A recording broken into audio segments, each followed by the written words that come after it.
What's up, everybody? Welcome to the Walkout Network. It's your man, Ant Walker, here with another edition of Unleash, the weekly panel discussion show.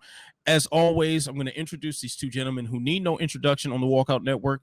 Very familiar faces, two very good friends of mine as well. Let's first introduce the senior editor of SureDog.com. He is the jack of all trades who has mastered them all. Mr. Ben Duffy. Ben, what's going on?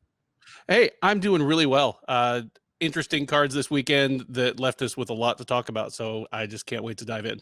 Absolutely. And of course, we have the associate editor of SureDog.com, who always anchors the panel with the facts, the stats, the figures, and the numbers. He is Jay Petrie. Jay, what's going on? You know, for events like this and the weekend like this, I'm really happy we get together and get to sit down and talk about all the crazy things that happened at BKFC, because I know you all watched it. First of all, housekeeping, it was Aaron Tuffle. And second of all, the stat of the week is one. One is the stat of the week because Kalinn, Khaos the Ox Fighter Williams, is the first fighter in UFC history to start off his or her career with 2 knockouts of 30 seconds or less. Like, you can think of all the heavy hitters we've had across UFC history. He's the first guy to storm out of the gates like this. There have been a couple fighters who have even gotten 2 knockouts that fast. Johnny Hendricks, of course, we know his Rosenstrike and Ngannou, but Kalinn, the Ox Fighter Williams, all of the above. How many nicknames should he have, Duffy? As many as he wants. I said that in my article over the weekend. He's earned a 3rd nickname if he wants it. Like, just every time he starts with some dude like that, he can get another nickname. You mentioned that, like, as soon as you told me that stat, I went straight to the fighter profile of Shane Carwin. I was like, no, that can't be. But right. Yeah. Crazy. Yeah, so excellent start for his UFC career, and we're going to get back to him in just a second. But the first order of the day, we've got to talk about Rafael dos Anjos. In his return to the lightweight division, absolutely dominates Paul Felder over the course of 5 rounds. Now, swing or miss, gentlemen, we'll start it off there. Is RDA back in the title picture? Ben, I'll start with you. Incredibly, yeah. I mean, and I'm stopping short of saying Rafael dos Anjos is back. You know, that's tough to say off of one fight against a fighter coming in on 5 days' notice.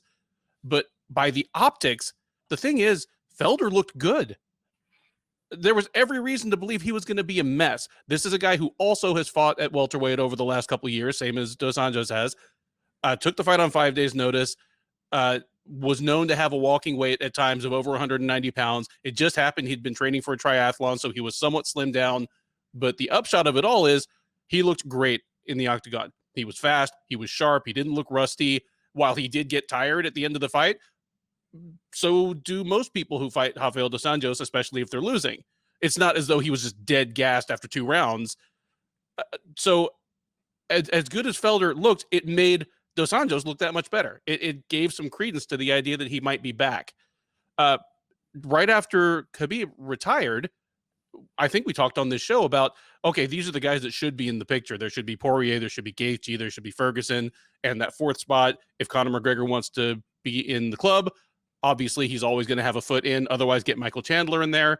Now it's a little more complicated. Jay, would you agree with that?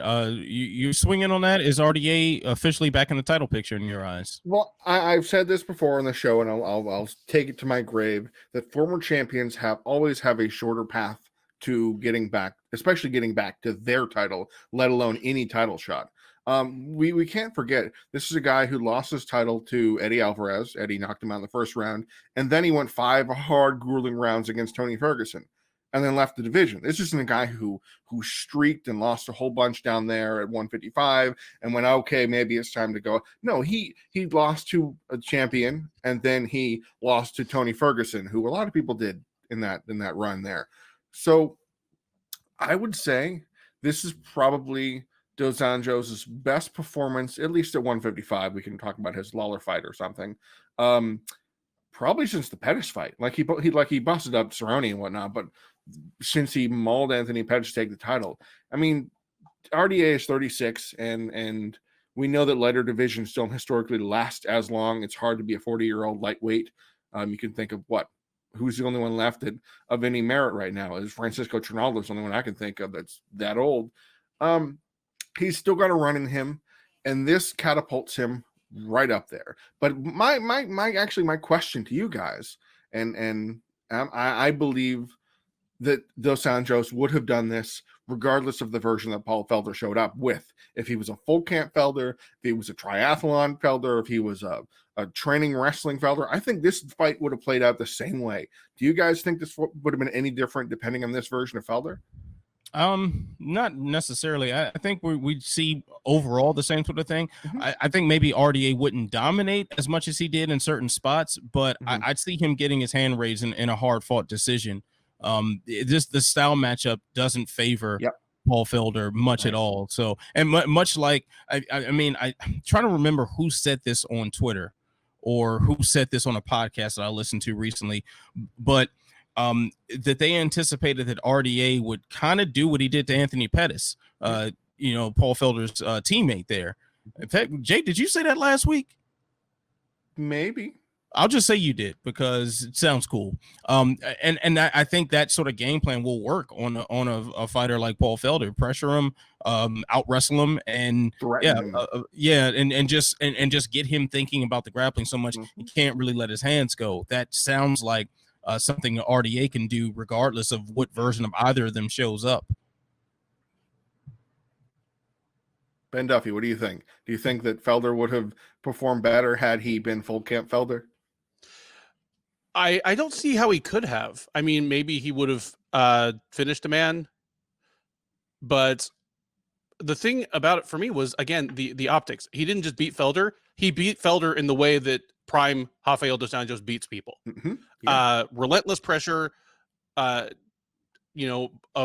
his wrestling, which then makes his striking just that much more effective. If you look at dos Anjos' record, aside from the loss to Alvarez, which, hey, I mean, fair play. Alvarez knocked him out. It was a fantastic sequence. But if they fight 10 times, even if Alvarez wins 5 and RDA wins 5, it doesn't look like that 5 times. Right. Because what makes his motor run is his wrestling. More than any other top fighter I can think of, except maybe like prime Frank Mir. You just look at his wins and losses, and the losses are the ones where he was not the better wrestler and couldn't make the fight happen where he wanted at lightweight or welterweight. And all of a sudden he's back to being the guy, at least against Felder, who could dictate. And he won in very RDA fashion. As far as him being part of the title picture again, I think we're just a little bit premature on that. I do think the points being made about him not being that far removed, at least as a lightweight, from that belt, make a lot of sense. But at the same time, he spent a decent amount of time away from the division. A lot of things have happened. A lot of pieces have moved since then. So I honestly would like to see him get one more before we're talking real title contention, before we're talking about a number 1 contender bout or a title fight. I'd like to see him get one more. I do think he did himself quite the service by calling out McGregor. That made all the sense in the world. Obviously, a win over McGregor will catapult you to pretty much anything you wanted in the division.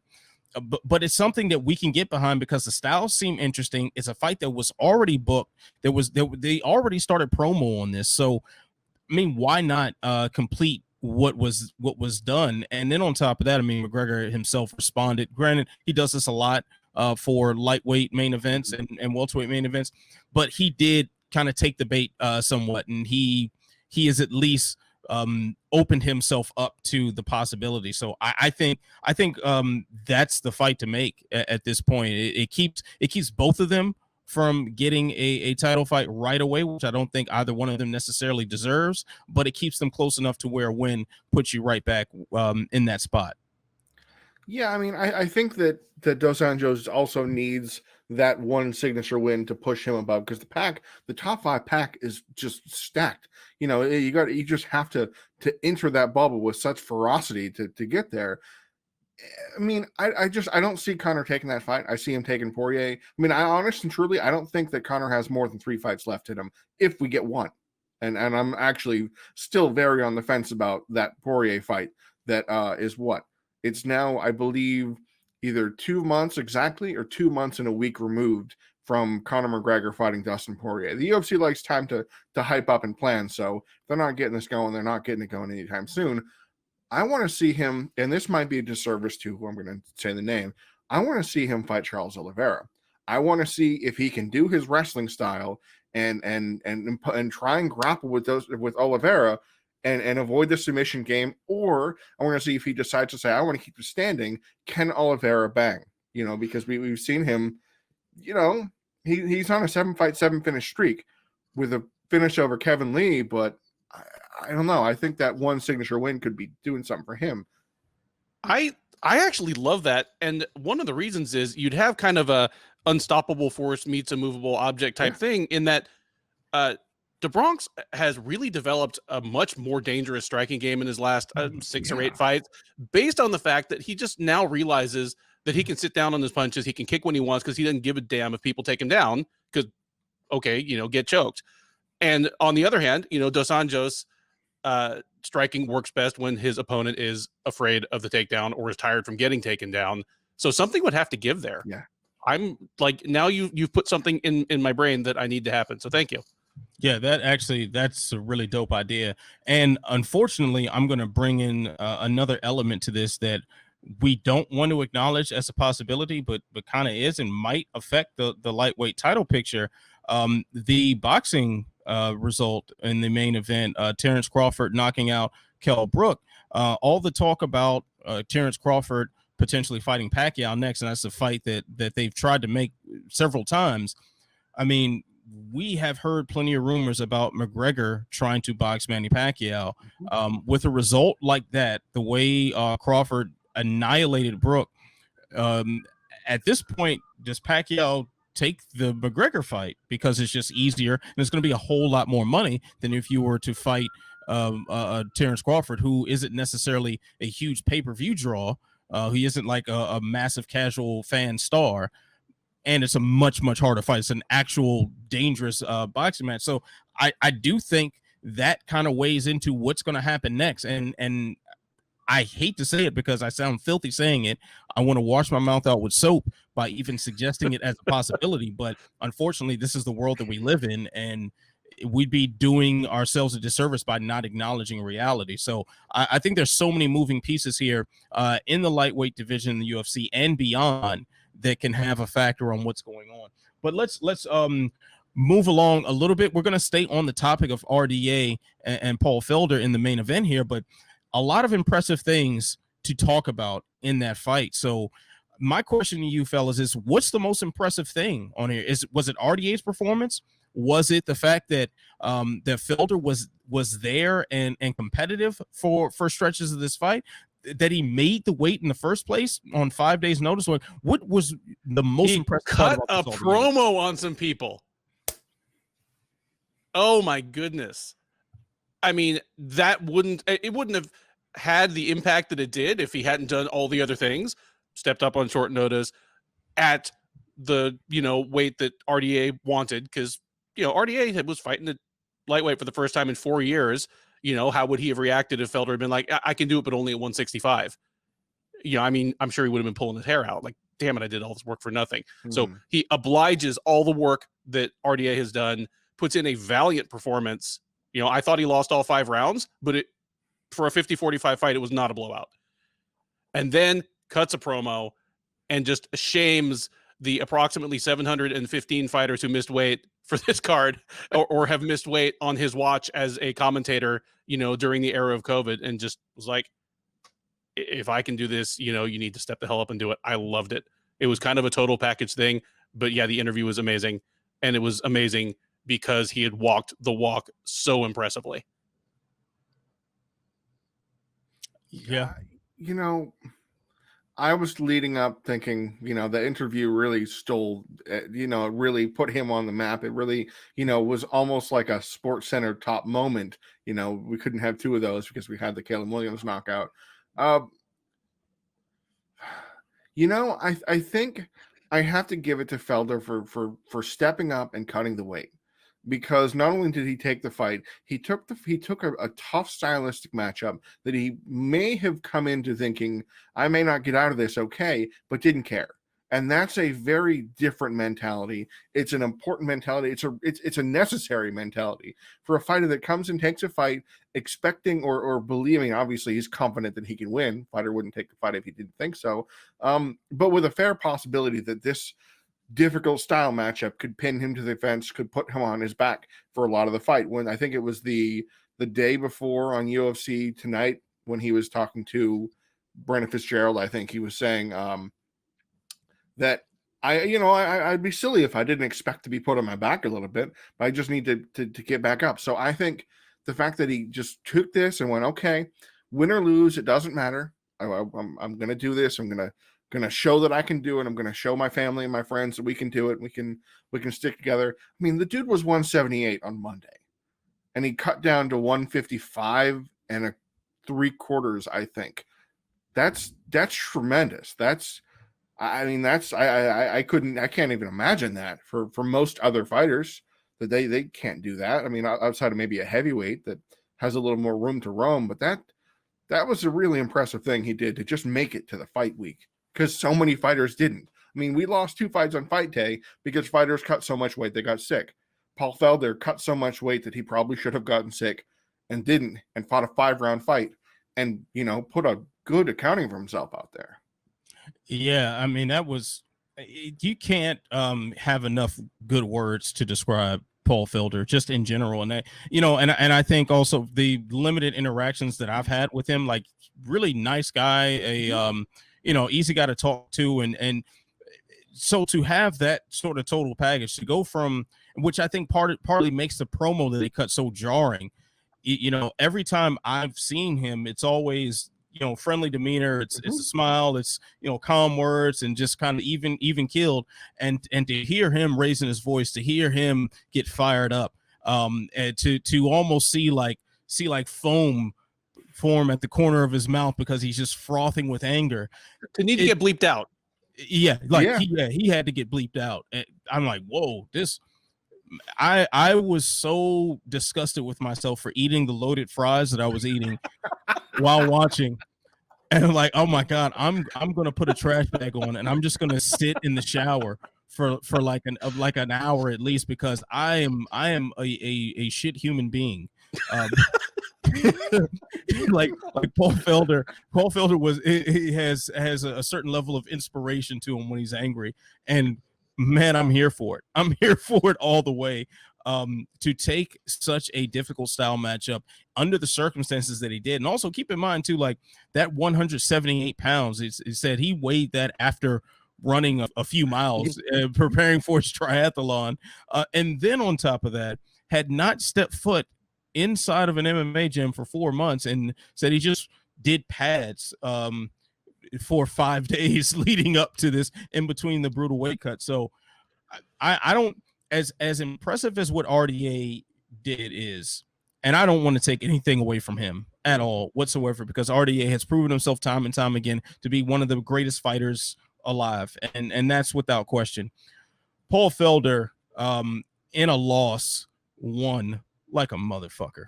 I mean, that's probably the cleanest way I can say that man is a winner. So shout out to Paul Felder. Damn, just making us feel like we're just half the men that we could be. And apparently, in addition to all the horrible things he went through, he had like a bowl of oatmeal on Monday and then didn't eat until weight cut was done and he weighed in.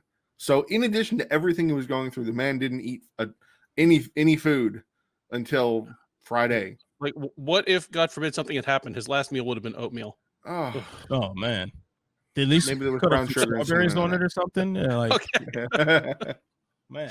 All right. Well, gentlemen, let's move on a little bit. We talked about Khaos Williams just a little bit, what he did in the co-main event, a ridiculous quick knockout. Fellas, what do we do now with him as far as matchmaking is concerned? Where would you put Khaos Williams next? Well, it's an interesting conundrum the UFC has, because with respect to Alex Morono and Abdul Razak Al Hassan, they are top 50 guys. So it would not behoove them to rank him or to throw him against a name in 170. It would be bad matchmaking. Who would you put him against? The 15 Robbie Lawler? That doesn't make sense from any standpoint. But he deserves some sort of recognition for his accomplishment. I believe that highlight reel knockouts deserve something a little almost like a thank you from the UFC, in addition to the imaginary envelope of cash that we have heard about, but aren't nearly as special as we were led on to believe. For instance, Joaquin Buckley is fighting. He had the knockout of the decade, we're going to go with, and then he's fighting Jordan Wright, who is a Contender Series signee, 11-0, spinning stuff too. But it also feels like, ooh, from that to preliminary, I think he is the preliminary ESPN 2 opener this coming weekend. So that it feels like an improper recognition for what spectacular thing he did. So I think more than a particular opponent, and if Kalinn Williams has a name, this is the era of the UFC that if you have a name and it's reasonable enough, they'll give it to you. I think that he should be featured higher. I mean, he was the co-main event. Granted, this is the co-main event of this card, which I'm sure Ant may have a thought or two about, but it deserves either some higher placement or additional promotional packages or something to push this guy to be like, look at this talent we have. This is a guy who's knocked out 2 opponents in 30 seconds or less. That's never happened before when he's just starting out. This is something that Francis Ngannou does. Do you remember what they did to Ngannou? They did the whole fight force. He has Ford escorts in his fists, and they did the whole razzmatazz and all that nonsense. Okay, fine. It was stupid. It was a dumb promotional tactic, but at least the UFC was pushing something. So it would behoove the UFC to get behind a fighter, strike while the iron's hot, do all the other different cliched phrases to push this guy, because, why not? We need something to set fighters apart these days. So why not push this guy somehow? Ben, do you agree with that? I agree.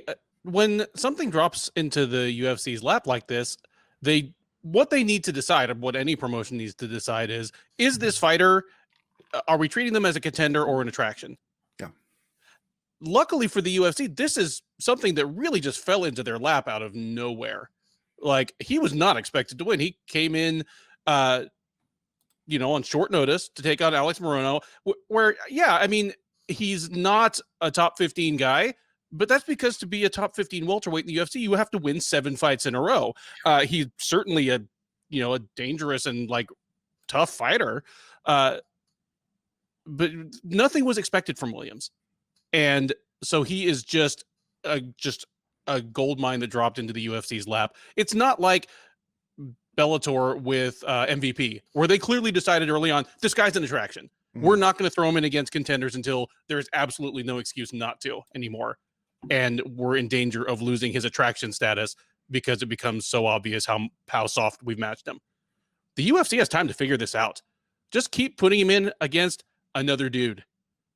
Put him in against a dude who's going to slug with him. If he dusts that guy again, guy can't be 30 seconds again, then put him in against a guy who wants to wrestle, who will at least not just be standing in front of him and on the gunnery range. But they've got all the time in the world to figure it out. Williams is young. He has a bit of personality on him. I mean, Jay and I met him in Houston, and we were the only dudes. And I don't mean the only, because, there were many outlets there represented. Everyone, was there doing their job. But in terms of who had the longest line in front of them to talk to, Kalinn Williams had the shortest line in the entire room. Who could possibly care? He's a guy stepping up on a week's notice to fight Alex Morono in Alex's hometown. So, yeah, Jay and I went up and talked to him. Guy's got a personality on him. Yeah. And even before there were any cameras on him, he just had this kind of smooth confidence. Mm-hmm. He will be a star if he keeps winning, or at least keeps delivering these kind of performances, win or lose, and they can keep the cameras on him. Is now thinking of a guy who would deliver an interesting stylistic matchup, is Nico Price too big of a step up? I think of two bulls that clash together. That's the kind of matchup I think. The problem with Nico Price is that once you start getting about to that level, it's kind of no turning back. So yes. But Nico Price has the perfect style to where the ranking really doesn't matter. I'm sorry, go ahead, please. No, please continue. Well, I mean, when you say Nico Price's name, I think of that little informal round robin that took place over the last 2 or 3 years with like him, the Brazilian guy, nicest guy on the planet. Oliveira. No, well, like him, Randy Brown, and I've interviewed him. Vicente Luque? Vicente Luque, thank you. Yeah, and of those three, kind of Price came out in the middle, Luque came out on top, Brown came out third, but all of their like 5 fights with each other were fantastic. Yeah. Give him Randy Brown. I'm good with that. Yeah, that makes a lot of sense. You know, but I think right now we're running into, like, we have the same problem with Joaquin Buckley, as you mentioned earlier, Jay. The problem now with the UFC schedule the way it is, there are so many fights, it's so easy to forget. So if they make him appropriately in the card placement, I think will be the most important part of that, to put him in a spot where he's more likely to be seen. That makes a lot of sense. But with this schedule the way it is, it's so easy to forget that this even happened. With the debacle that went on in the boxing card that we'll mention a little bit later on today, like, I forgot that happened. There was a tweet from my colleague at MMA On Point, Tommy Toehold, that said, "Hey, hey, you guys remember Khaos Williams?" That was awesome. Yeah, and I really thought, like, wow, I totally forgot. This was like an hour and a half ago, and I can't remember this anymore because so much more has happened. So in, you know, the next time he gets booked, say if he gets booked, let's be the most optimistic we can right now. He's booked again in 4 weeks. Okay. A whole lot will have happened in that 4 weeks, and chances are, despite the hype around him right now for having a potential KO of the year right there, we will have forgotten it, and we'll have to be reminded, and then we'll have to rev up the juices of excitement all over again. So I think that this is a problem. When you have a spectacular moment like this, it gets lost in the sauce very, very quickly. We don't have enough time to marinate on this. So let's talk about this next time Kalinn gets booked and see how excited we are, because chances are we may not be as excited as we are right now talking about it. But Randy Brown is the right answer. Randy Brown, that's a good one. But I mean, like Joaquin Buckley fought, it's been just a little over a month. And while I can still remember it vividly, I wouldn't be able to, if I hadn't checked ahead of time, be able to place it on this card, on to say this happened then on the prelims of so-and-so event. So right. I feel like the UFC, while I am okay with them giving him just another guy, like Buckley going against Wright, who is, you know, another potential up-and-comer, we don't really know much about him yet. Giving him yet another guy is okay, but the UFC shouldn't treat him like just another guy. That's where I think I differentiate between how I feel like the UFC could promote him, to remind fans, hey, you remember that thing that happened the other day? That was pretty awesome. Don't forget. All right. Yeah, very, very good point there, Jay. So the UFC is just going to have to go the extra mile. I know that's not something that their marketing team is used to at a lot of times, but you might have to try to make sure that we remember what Kalinn Williams was able to accomplish the other night. All right, so of course the UFC was not the only show in town since we last spoke to one another. Bellator had a card as well. Patricio Pitbull defended his belt in another round of the featherweight Grand Prix. Pedro Carvalho was the man who fell victim to a first round knockout there. Quite the knockout. And we don't talk about this man enough, in my opinion. Patricio Pitbull Ferreira is been one of the best fighters in the world for quite some time and has pulled off some impressive things. So with that being said, the dual champion in Bellator, are we missing out by, or excuse me, are we doing this man an injustice by not including him in more pound for pound discussions? I think so. I owe Patricio Pitbull an apology. Not that he knows me from Adam or gives a shit what I think about him, probably, you know. But I remember a couple years ago, just, you know, getting into discussions about how he would do against UFC featherweights? That's kind of the question you have to ask anytime a dominant champion in another promotion is putting together really gaudy finishes, really gaudy record. Well, how would they do if they were fighting, these guys in the UFC fight in, fight out there every 3 months? And I remember just laughing at the idea that like this muscular, grouchy 5'6" midget wouldn't get just blown away by these huge UFC featherweights, the Max Holloways and Brian Ortegas of the world. And then this stocky, muscle-bound little Aussie guy put the UFC featherweight belt on lock. And luckily we didn't have an eating crow segment at that time. Because I would have just had to eat 145 pounds of crow. In my opinion, I think he's probably one of the five best featherweights in the world. And stylistically and based just on the unpredictability of MMA, there's none of them that he couldn't beat on the right night.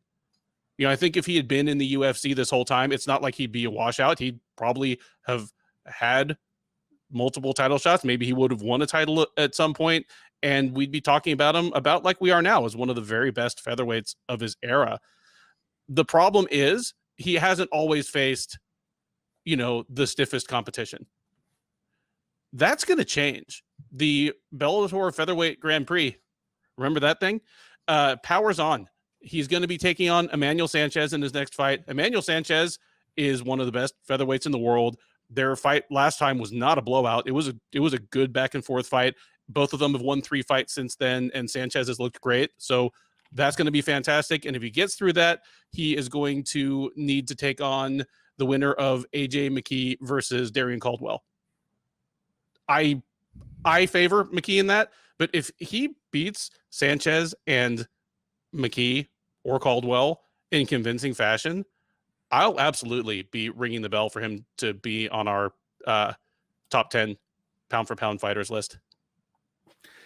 I think it's kind of a difficult situation for a lot of fighters in other non-UFC promotions because it is not a UFC bias, an anti-Bellator, anti-World Series 1, etc. bias, but rather that matchups and head-to-head matchups matter a lot in rankings. And when we are able to see the number 5 and number 7 featherweights hopefully finally fight each other, and Yair Rodriguez and Zabit Magomedsharipov, we're going to get firm actual movement on the rankings because they're 2 ranked top 7 guys fighting. So we're going to see something happen. But when Patricio Freire fights, you're not going to have Juan Archuleta ranked. You're not going to have Manny Sanchez up there. You're not going to have Daniel Feichel. But what does it take? Like when we think of other champions that come over to the UFC, that's that real litmus test, the real finally we can see how they're going to do. But unfortunately, because of that, it's anecdotal. Like you can't say Eddie Alvarez and Hector Lombard and other fighters that come over, champions that come over, what we're going to see what Michael Chandler does versus how other fighters do. And then what about UFC fighters who don't win championships and go over there? Like Kyoji Horiguchi, Gegard Mousasi. So it's really difficult to put that together.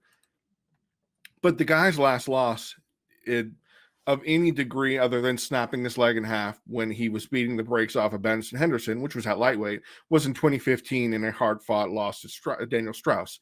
So the guy is like, what, 12-1 at featherweight since, dating back to the early days where we don't really think of it that long. So I think strength of schedule matters to an extent, but if you're winning, it's hard to win fights. That sounds so stupid to say, but it's hard to put a win streak together in any fight, in any weight class, in any organization. So I do think he deserves some sort of ranking recognition of sorts. And I appreciate, and I'm always happy to be part of the Sherdog rankings because we don't just rank UFC fighters. We'll rank international fighters from all over. We have many different promotions as part of the ranking system. But until the head-to-head matchups happen, we can really finally drill down to see where the fighters are. And I don't think we're going to get Pitbull in the UFC. I don't think Bellator is going to let another homegrown talent go. And that's too bad because I'd love to see him against a 145-pound Jose Aldo one day. I just have the feeling that could be fun. Yeah, if he wins the tournament, how could we not rank him in pound for pound? Yeah, I think that's a good point right there. I mean, the Grand Prix kind of holds the keys to that pound for pound lock. Like, I do think we already should be having these conversations about him in the champ era. You know, especially considering how he got the second belt. I mean, he knocked out Michael Chandler, who is arguably the greatest fighter in Bellator history, who is now instantly become a lightweight contender in the UFC. So that means something. That means a lot. But still, we don't have necessarily the best strength of schedule just yet. But he's done wonders with what he has had in front of him. You know, Daniel Strauss, certainly one of the better fighters in the lower weight classes in Bellator history, and he's got 2 wins over him. And Juan Archuleta, constantly exciting, a guy who is perennially in the title picture for that promotion. He dealt with him with ease as well. Like there are so many good marks on Patricio's record here, and this Grand Prix will be the final exclamation point. If he were to emerge victorious with his belt and everything intact, then we're having this conversation again, and we'd be fools not to put him at the top of the overall pound for pound fighters in the world. So he certainly would have a place in that conversation. And quite frankly, sign me up for him versus Volkanovski any day. That just sounds like a dream matchup right there. One of probably the most exciting fight we could anticipate between Bellator and UFC champions, although I might even put that over Mousasi and Adesanya. I might even put that over that. I just might. But I think Lima and Usman has now been pushed down in favor of Patricio and Volkanovski in my eyes. But anyway, I digress. Let's move along here to the greatest title segment in all of media history, and that is I'm Not Surprised, Mr. Falcons. This is where we share something that surprised us or ironically did not over the course of the past week. We do have a lot to choose from, fellas, because there's always an assorted amount of news and foolishness within the world of combat sports. But we had some BKFC, we had some KSW, we had Bellator, we had the UFC. Fellas, let's get into it. Ben, what is your I'm Not Surprised, Mr. Falcons moment this week? Well, we've already talked about him a bit on the show, but I wanted to talk about him again in my little free time here, just because he might have been the thing that surprised me most this weekend. Mr. Kalinn Khaos the Ox Fighter Williams. He debuted in February. Jay and I both present for that one in Houston. Got a sensational 27-second knockout over Alex Morono. But it looked like the fight of a guy who nicknames himself Khaos the Ox Fighter. I mean, it was a wild brawl. And, you know, fair play to him. He knocked Morono out, and that's a tough thing to do. But it didn't look like a recipe for sustained success at the highest levels of the sport. His fight against Abdul Razak Al-Hassan this past weekend did not look like the work of a man who nicknamed himself Khaos. There was no slugfest. There was no wildness. It was a fantastic, short, straight right hand that was set up by his left and just completely detonated a tough fighter and knockout artist in his own right. When they first did the replay, they did it from the right side, kind of the open side of a, you know, Orthodox and Southpaw fighting each other. And I was like, that doesn't even look that hard. Like, you know, what happened? And then they replayed it again from Williams's back, and you could see like his shoulders and hips turn into it. And I was like, oh, that man's dead. It won't get knockout of the year consideration. Well, it would be in the top 10, but this thing is sewn up, you know, thanks Joaquin Buckley. But there are two kinds of knockout of the year. There are, oh my God, did you see that? And oh my God, is that guy okay? By the second standard, it's up there. And as already stated, you know, as a charming personality, like just more of a smooth talker than a shit talker, clearly confident in himself. if a friend of the show, Alex Lee, is to be believed, had an autism awareness pin on his lapel this past weekend, which just on a personal level to me as a father, a friend, and ally is close to my heart. And since we never fail to point it out when somebody like sneaks like a Nazi symbol into a UFC facility, let us have balance, and always good to see that. I was extremely surprised in the best way this weekend, Mr. Falcons. Well said, and very, very nice suit he had at the post-fight press real as good well. suit game. Yeah, check out his Instagram sometime if you guys haven't. By the way, those knockout of the night bonuses are they're going straight to the tailor. I like this man. Yeah, I wonder if he goes to see Anthony Pettis' guy for that. Yeah, and then on top of it, like Oscar Willis of Mac Life, one of our good friends here of the show, he tweeted out a picture of Kalinn Williams in the suit, and if Oscar is complimenting you on your suit, you are doing some fashionable things. Oscar is consistently the best dressed guy at the events next to me, so it is what it is. Jay, what is your I'm not surprised Mr. Falcons moment this week? Well, I wanted to bring positivity to this. I really did. I wanted to bring some sort of an uplifting thing, especially given, Duffy's positivity and happy message. Or I wanted to rail on BKFC, which by all regards was actually a very enjoyable event. I mean, one of the fastest knockouts you'll ever see, period, in any combat sport happened on BKFC 14. So it's worth your very small amount of time to catch that one. But a story broke about a couple hours ago on Monday, and it ground my gears, and it bothered me in all the ways that I knew it shouldn't, because I've been a fan of this sport. I've been following the UFC, especially the UFC regarding its matchmaking and ranking situation for a long time.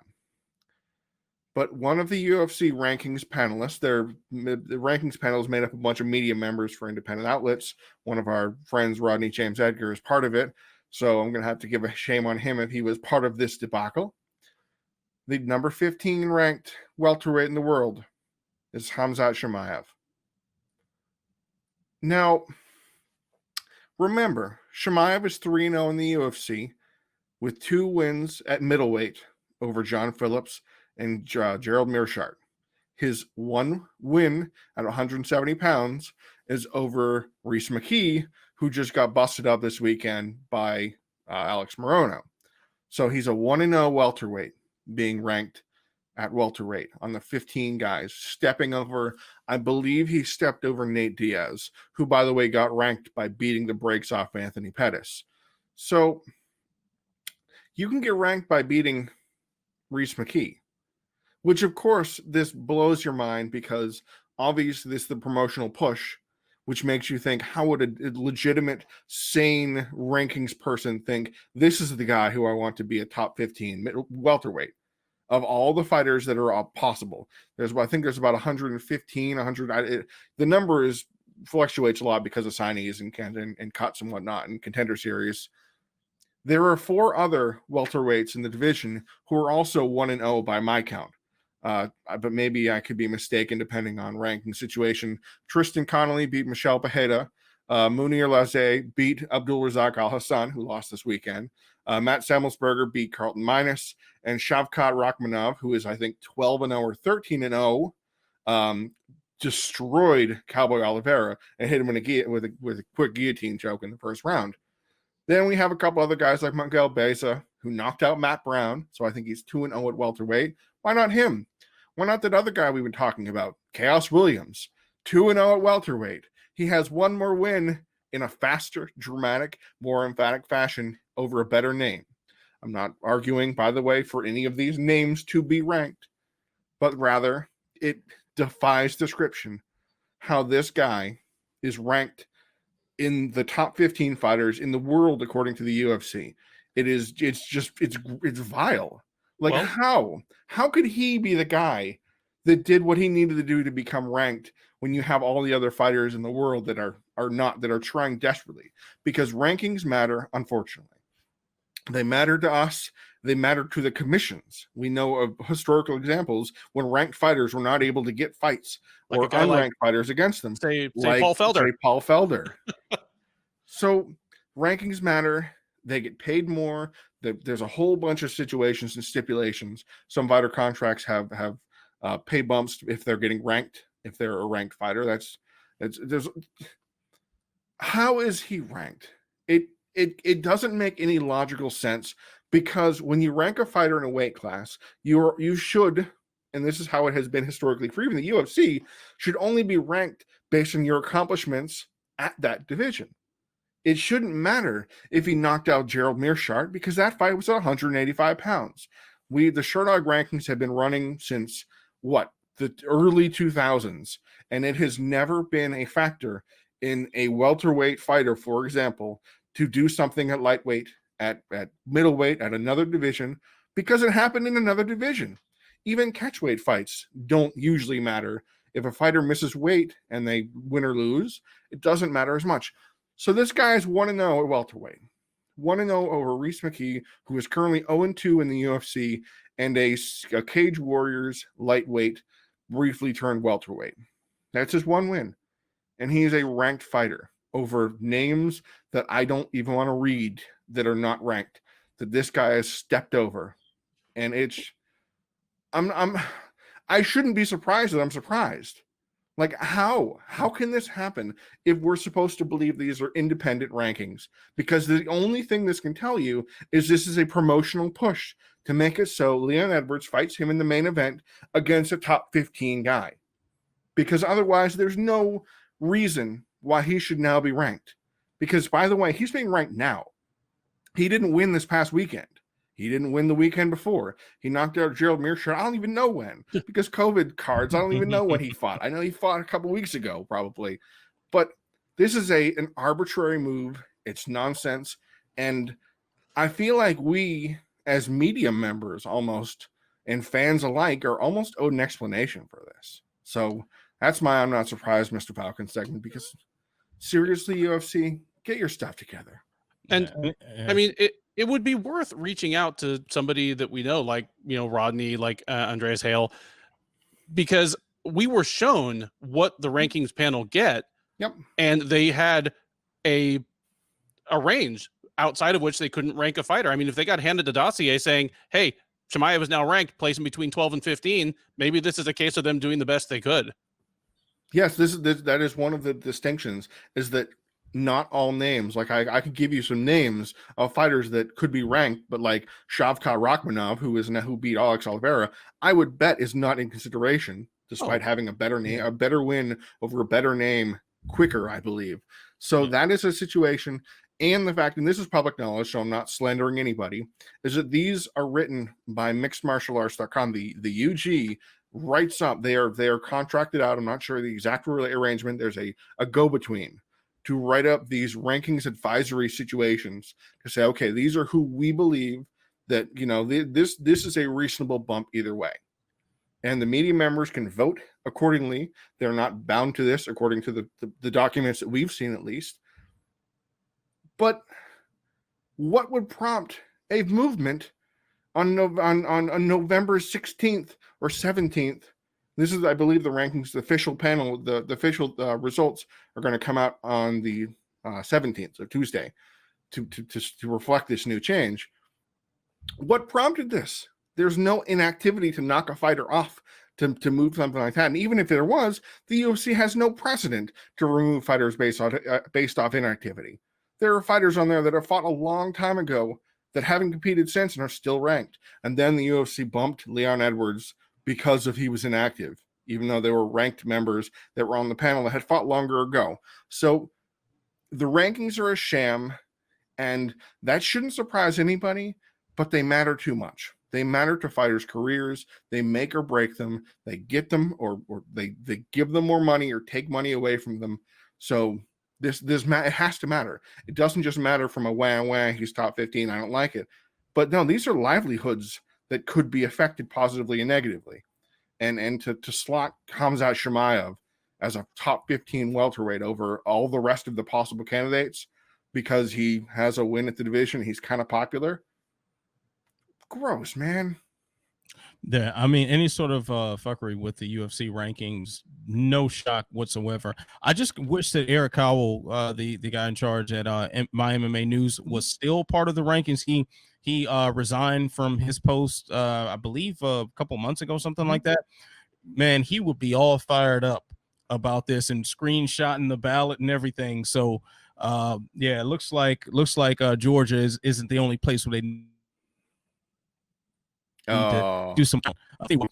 Let's move along here to my I'm not surprised Mr. Falcons moment, and I was kind of torn between two or three things that I wanted to talk about, but I think I'm finally settled on it because I had a genuine moment of surprise Saturday when I went to turn on the TV.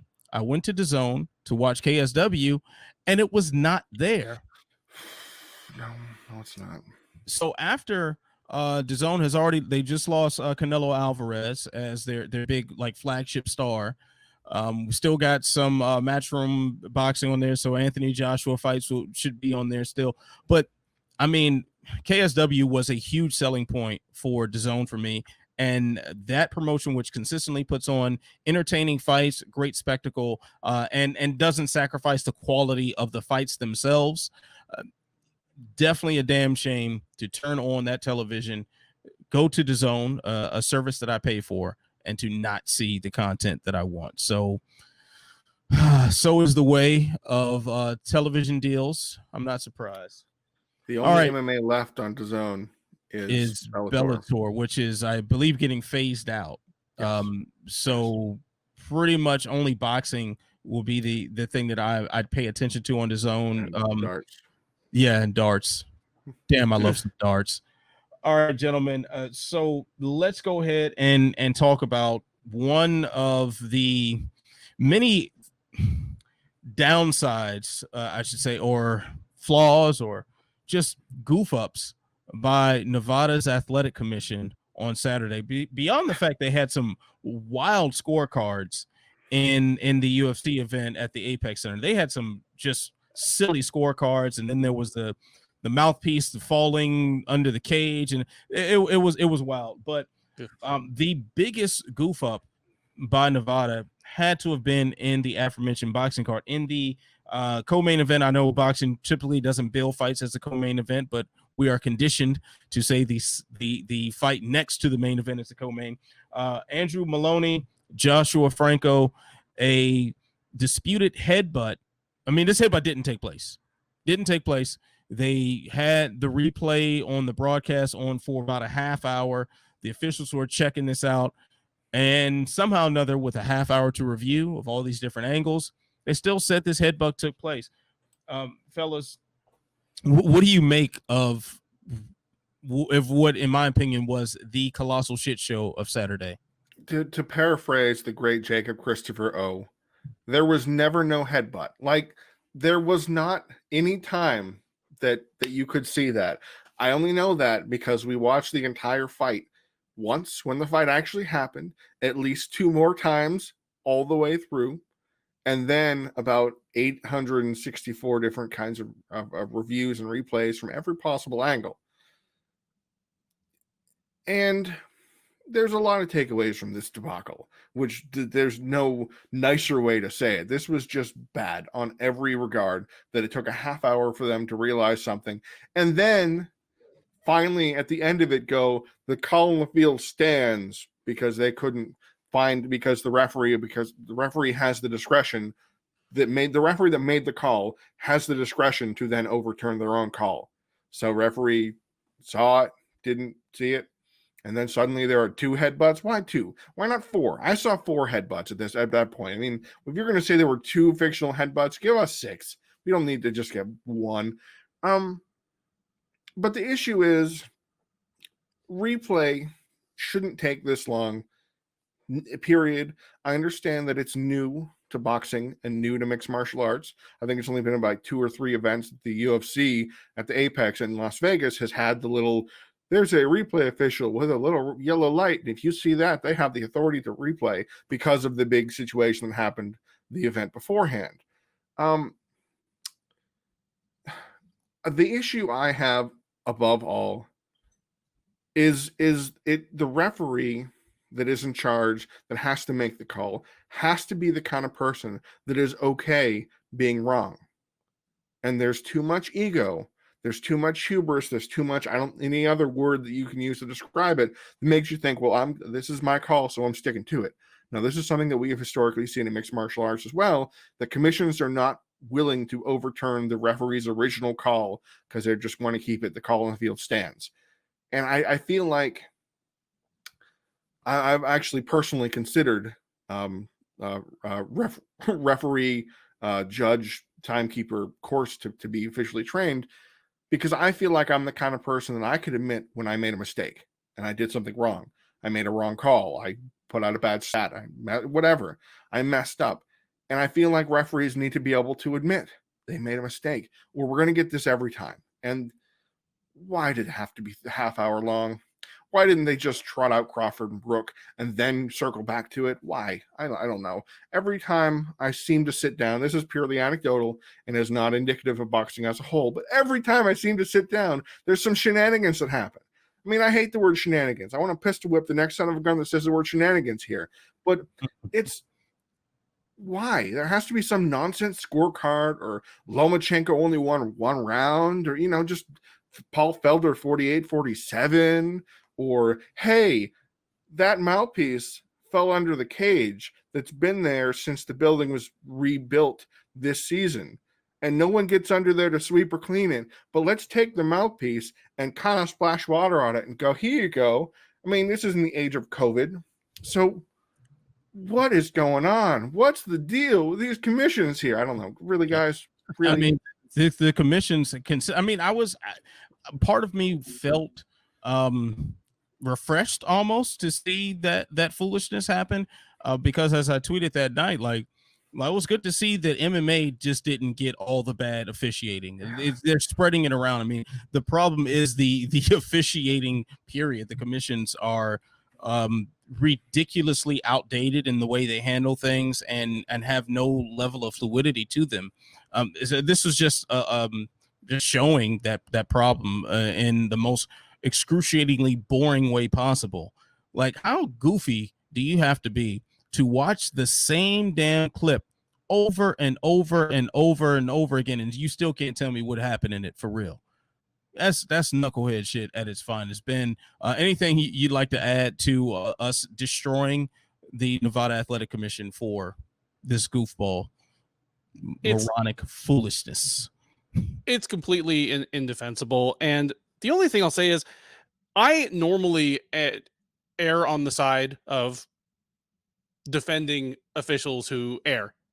I usually come to it from the standpoint of, they are making split-second decisions, like on a certain level, they're having to do the same things the fighters are, like interpret information in a split second and make a decision that they can't take back. So, but when they take a half hour to come to the wrong decision, and what's coming out of them is just getting dumber and dumber and more implausible, that's when I shake my head. And I don't tend to ascribe evil motives to what can be explained by incompetence, but especially with combat sports, and among combat sports, especially with boxing, exactly. I do always have to wonder, like, what motivated them to just do worse than double down, like quadruple down, and just it got worse and worse as it went along. It was almost surreal. And more importantly, whether you think it was crooked or incompetent or what, it did its best to ruin a night of fights. Boxing can't afford that. Like, Crawford isn't he's not a household name to the point that maybe he should be, but he is certainly the hardcore boxing fans' darling right now. I mean, he is just spectacular and beautiful to watch. And this just dropped a big turd on what should have been a great night. Yeah, just imagine all the people who were, holdovers from the college football game that preceded it, and you see these commercials and you're like, oh man, this guy Crawford looks like a real killer. I'll just not touch my remote right now after this game.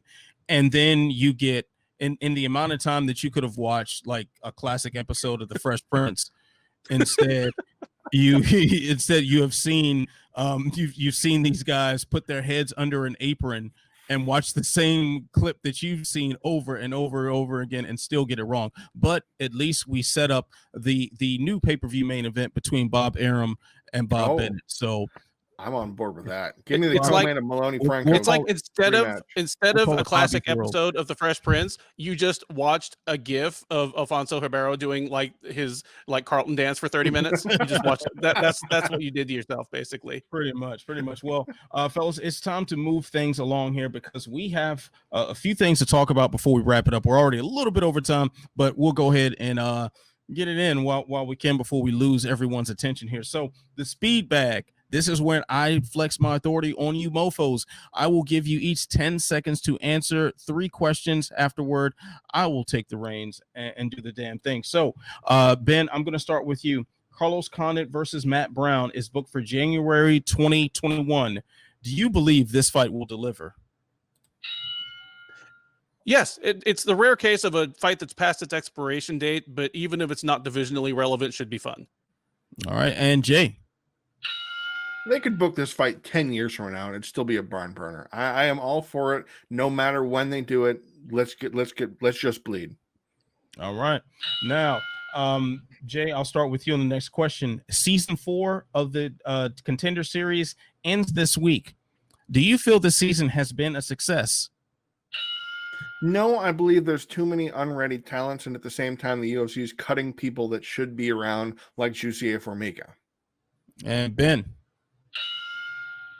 Yeah, it's been a mess this season. It's been getting worse. Great article on Short Dog's front page about it right now. All right, cheap plug. All right, and Ben, you will get the final question. Kayla Harrison is fighting in Invicta this weekend. Do you think a win will boost her stock? Making 145 will boost her stock. That's what I'm waiting on before I get excited about Kayla Harrison. Ooh, all right, and Jay.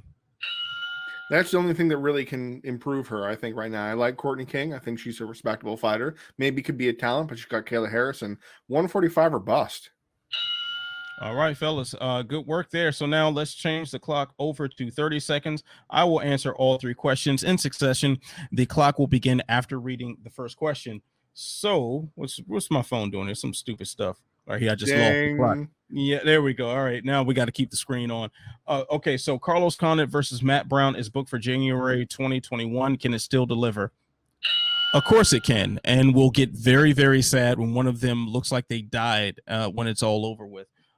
So as far as the Contender Series Season 4 being a success, yes, it has been, because the UFC has gotten a lot of cheap talent to replace people that cost more money and deserve to be there. Kayla Harrison fighting in Invicta this weekend can boost her stock depending on if enough people watch, but will anybody watch? I don't know. I mean, it's boosting her stock enough to just stay active in this day and age. So there we go. All right, fellas. So let's move things along. Bellator 253 is going to take place Thursday.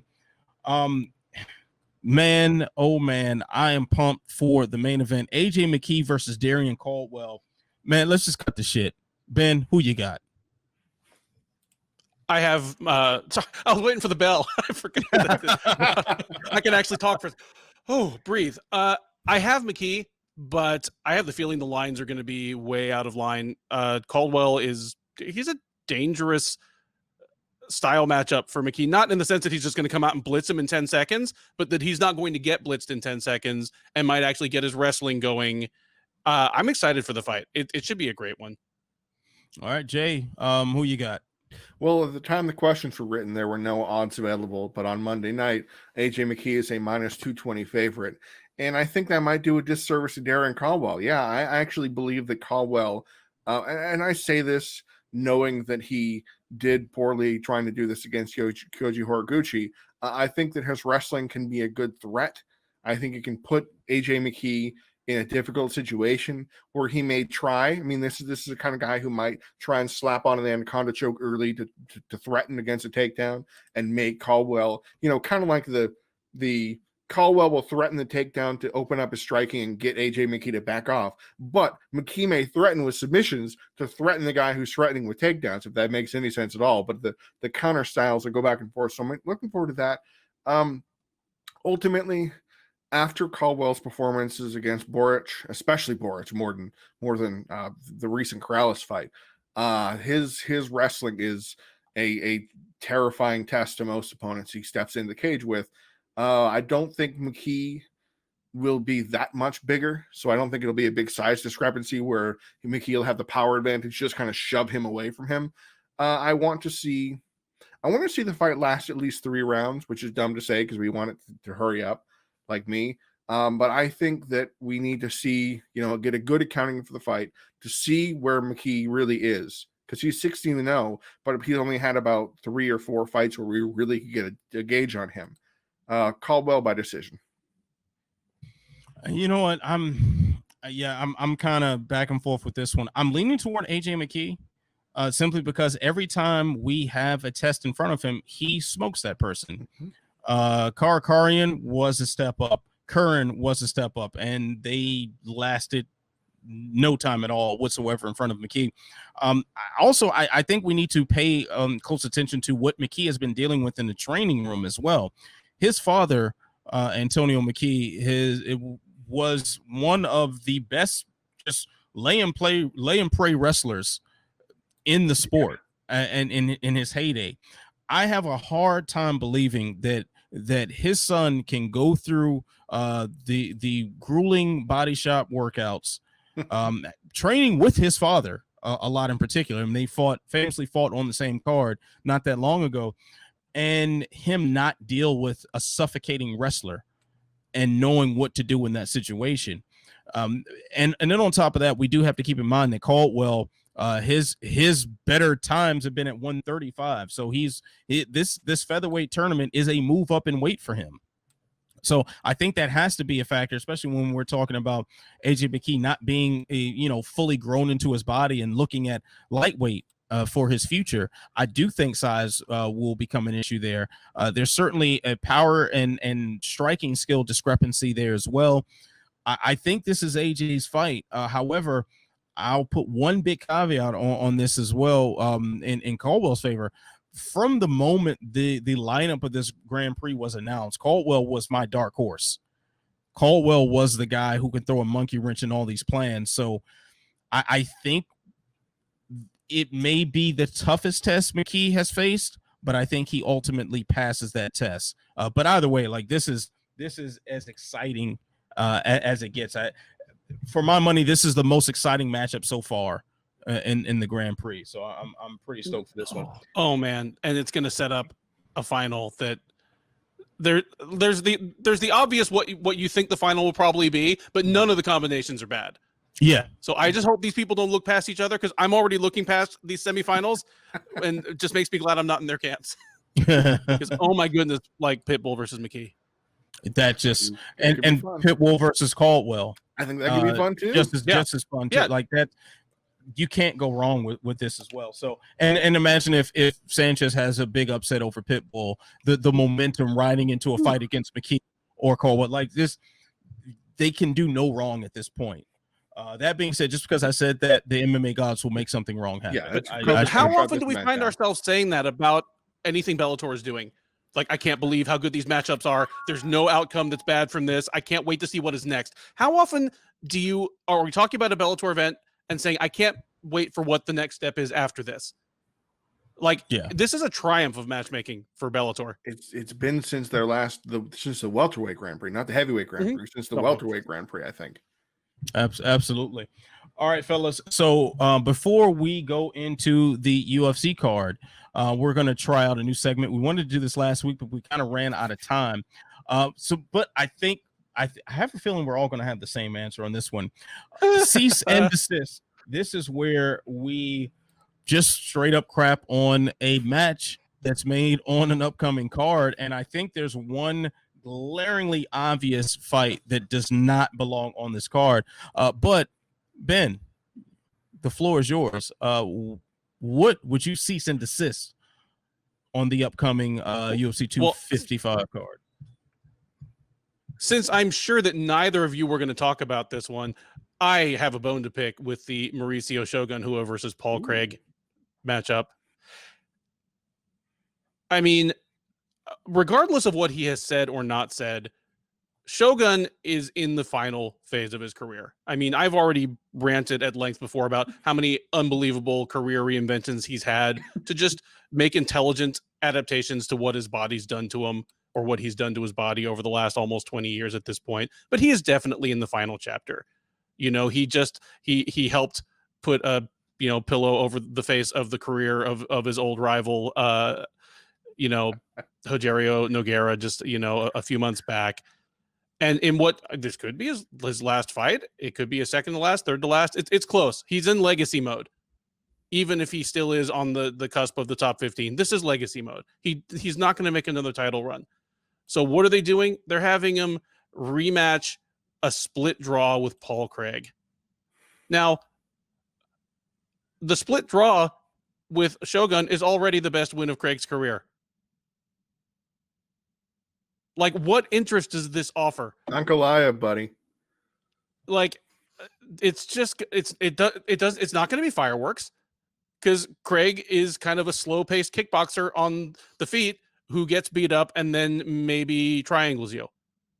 If he triangles Shogun in the second half of the last round of this fight, I quit. I'm going to go do something else with my life. What's going to happen is, and the thing is, the first fight shouldn't even have been a split draw. Like, it was only a draw because one of the judges gave Craig a 10-8 first round. Paul Craig has never had a 10-8 round in his career. If he got a 10-8 round, the other guy got choked out. Like, it didn't go to the judges. It's just, it makes no sense. It makes no sense for Craig, other than being able to tell his grandkids that he fought one of the greatest fighters of all time twice. It does no good for Hua. Even if Hua thinks that he does have another title run left in him, this doesn't help him. And if he's just kind of going around, you know, having a victory lap of winnable fights at age 38, this is winnable, but it's nothing that we're going to tell our kids about. This fight sucks. Jay, what is a fight you want to issue a cease and desist order for? Well, allow me to give a brief amount of background. That the intent is based on the notion that the UFC matchmaking has changed to a degree where there used to be, you know, the Joe Sylvian style of winners fight winners, losers fight losers to build up some sort of a division that has really fallen by the wayside, and that there are some fights that are quite literally lose-lose, where even the winner could win by first-round knockout, and it would not improve their stock to any significant degree other than notching another win on their Sherdog Fight Finder page. So with that, I go to the main card, and I go to a flyweight contest between Katlyn Chookagian and Cynthia Calvillo, not the title fight. See, here's the thing. I like Katlyn Chookagian personally as a media person. She was my first on-camera interview, so I always have that. I always have Paris or whatever. But that said, she has not performed particularly well lately, and she's a top. I think she's the number 2 because UFC rankings matter now, guys. So she's the number 2 ranked flyweight right now, and Cynthia Calvillo is number 4. Now, Chookagian recently, I think it was actually last month sometime, could have been, I don't know, 2019, I can't tell these days, got knocked down with a bunch of body shots. She's 1-2 in her last 3 with 2 knockout losses, and she's fighting people are very excited about Cynthia Calvillo, what she can do in the division, because she's finally making her way up. She beat Jessica Ai in fairly uncontroversial fashion to put herself on the map and be pushing for a title shot. And in the meantime, Katlyn Chookagian should be matched against a lower fighter, because there's no real win if this happens. Because if Chookagian wins, boxes her up, kickboxes her up for 3 rounds, gets a decision like she's good at. She's a good long-range kickboxer, and she can keep the Calvillo at bay, not get pushed against the bench. She can win a decision, and then she's what? She's not getting a title shot or a top fight because she's been knocked out a lot, including a bad loss to the champion. Meanwhile, this completely would derail Calvillo's hopes at being a top flyweight. And so this matchup doesn't make sense, because you're possibly burning a contender, and you're not building up somebody that has an upside unless she wins 6 more fights. Katlyn Chookagian will be the Joe Benavidez of flyweight. And that's going to stink for the UFC if she keeps knocking off contenders. Well said there, Jay. So I guess you two decided to just pave the way for me to dish out my obvious cease and desist. I'm slapping that legal paperwork right down on the desk between one Mike Perry and one Tim Means. Now, if Mike Perry weren't a shitbag of a human being, if he weren't a despicable waste of skin, this would be an entertaining matchup, and I would be all stoked to watch it. That being said, Mike Perry is a shitbag and a waste of skin. Therefore, I don't want to see him compete. This is someone who does not belong in mixed martial arts. He does not belong anywhere getting paid to fight people right now. He needs to stop fighting his wives and girlfriends. He needs to stop fighting old men at bars. And then maybe we can talk about him fighting professionally for a living. So cease and desist fully on anything involving Mike Perry. He needs to be sitting in a jail cell or rehab center and not in the red or blue corner in the octagon. So yeah, please get that shit up out of here. Now, we're going to conclude things with the who you got segments for the co-main and main of UFC 255. So Valentina Shevchenko will be fighting Jennifer Maia. Fellas, who you got? I feel like the question should be, is there going to be a finish in that fight? I think that is actually more of a legitimate question right now, because Valentina Shevchenko at this point is a minus 1,400 favorite, which I believe there have been about 6 or so betting favorites higher in the history of the UFC, period, the end. So this is the kind of situation where, obviously, if Maia wins, this is the biggest upset in UFC history, just period, by the numbers, by the performances. And, you know, I don't know what Maia can bring to the table that can upset and do anything spectacular to beat Shevchenko. And I can't see it. I can't see the skill set that she can overcome this fight.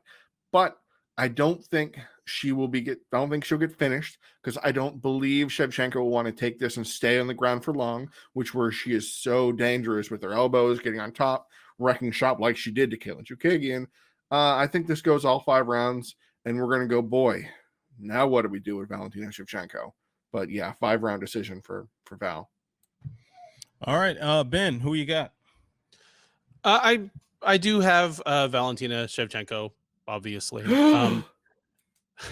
And I do see a finish coming in this one. You know, sometime probably after the 3rd round, like after the beginning of the 3rd round, like third through 5th.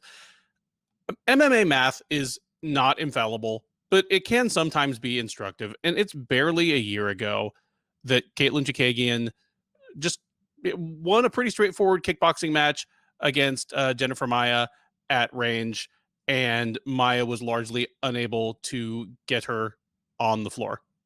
You know, like she tried a few times, finally got her down in the last round after really selling out for it. Jennifer Maia, unless you think she is a materially different fighter strategically and in terms of skill set than she was in the Chookagian fight, is going to get her head knocked off. Because those are all things that Shevchenko does very well, only with a lot more gas behind them. Like getting pity patted up by Katlyn Chookagian for 2.5 rounds, that's not going to happen. Like if that happens against Shevchenko, Maia is going to be busted up by the time the 3rd round comes around. So I do see some sort of just mercy kill finish in the later rounds. Yeah, I'm with you on that one, Ben. I mean, we've talked about it a million times on this show, and as long as Valentina Shevchenko has that belt around her waist, we're just going to keep saying it. The women's flyweight division is just the sweepstakes to see who's going to get destroyed by Shevchenko next. And Jennifer Maia, Jessica Andrade. Yeah, like I mean, yeah, except Andrade is the only kind of glimmer of that I think anyone has, but in the meantime, you know, Jennifer Maia, come on down. You're the next contestant. So I think Shevchenko wins this however she feels like in the moment, which she has the skills to do pretty much whatever she wants when she wants. So it's up to her at this point. Gentlemen, now let's wrap things up quickly by talking about the main event that is contested between Deiveson Figueiredo and Perez. So this was supposed to be Cody Garbrandt. We got Perez in there now. Who you got? Alex Perez or Deiveson? Ben. I got Deiveson Figueiredo, and I have him by fairly early and brutal stoppage. Figueiredo is, I mean, he kind of quietly ascended the ranks, as quietly as you can in the flyweight division. But he has been the truth since he's been on top, and he's taking on someone in Perez who, I mean, is a very solid flyweight, but in almost any other division would be several fights away from a title shot. And those are fights that he needs. He's got a great looking record, but he's only been fighting the best of the best for a relatively short time. I mean, the 3-fight win streak that brings him into this is Mark De La Rosa, who is out of the UFC, deservedly so. I think he lost 4 straight. Jordan Espinoza, who may be out of the UFC, should be out of the UFC if he isn't. And Formiga in that fight where he just busted him up with leg kicks and it was almost over before it started. And I'm not discounting that win because it was a great win, but it didn't really show us how he's going to respond to adversity. He's taking on someone in Figueiredo who is a crushing hitter for flyweight, excellent on the ground, excellent on the feet, and he's just going to get chewed up. This is going to be a wood chipper fight, and I think it's over within the first 2 rounds. All right, Jay, who you got? I agree about the call, and I agree that it probably won't make it past round 2, but I think so for a couple different reasons. First of all, I'm excited that this is, of all the fighters to come out of the Contender Series, Alex Perez is the first fighter to get a title shot. So that's an unusual situation. You wouldn't have expected him, of all people, to get out there, but there it is. I mean, he kicked Jussier Formiga's leg off, and he kicked Jussier Formiga out of the UFC, basically, which is really a darn shame because Formiga could beat a lot of these Contender Series flyweights that are getting signed. So other than a high contract price, it doesn't make a lot of sense, but I guess that's what we're doing these days. Figueiredo hits like a small, compact train, just a little small Ford Escort. Yeah, just like Ford a Escort hybrid. Okay. All right, like a Ford Fiesta, I think, or a Geo Metro. There you go. And that's fascinating that you were right, Duffy, that he did quietly work up the ranks despite knocking out pretty much everybody he fought. Like, this is a guy who made his opponent in the UFC debut throw in the towel. Like, how often does the corner say, no, we don't want our guy to die. We're done here. Doesn't happen very often unless your coach is Duke Rufus. And that's fascinating. And this is a flyweight who's just wrecking shop. He's already, the only knock on him is he's already looking towards bantamweight. He said to Marcelo Alonso of Sherdog the other day, a couple defenses and I'm moving up to bantamweight, and that's just how it's going to be. But Alex Perez is going to come out like his hair on fire. This is the prediction I will make that's more important than anything. I believe the first round can be a contender for round of the year. I believe they're going to come out, both of them are going to come out hyper aggressive, 2 full energy flyweights throwing everything they have at each other. I think that's going to be a blast to watch. And I can imagine probably at about the 4-minute and 50-second mark, Figueiredo will hurt him and Perez will go back to his corner and be like, oh God. And then Figueiredo will finish the job early in the second. But man, this is going to be fun. This is going to be fight of the night, hopefully. Jay predicting a Beyblade match, basically. Yeah, I'm going with Figueiredo as well. I think he's going to get it done by KO, but I think it's going to be a very specific sequence that does it. I think Perez is going to go for those leg kicks again. He's shown himself to be very, very good at them. He's going to land 1 or 2 of them, and then when he feels like he's more comfortable into a rhythm, if Figueiredo decides to not check and instead go with the counter punch, he's going to get clipped over the top, and it's going to be a short evening. So Figueiredo wins by first round KO in my book with that specific sequence. All right, fellas. So that is going to do it for this edition of Unleashed. Check out Sherdog.com to see the work of Ben Duffy and Jay Petrie. Check out my work on MMA On Point, The Body Lock, and Karate Combat. So you know what you got to do. You got to like, subscribe, share, tell a friend to tell a friend, tell that friend to tell 10 more friends. And stay beautiful, stay positive, and stay sexy. I'll see you when I see you. Peace.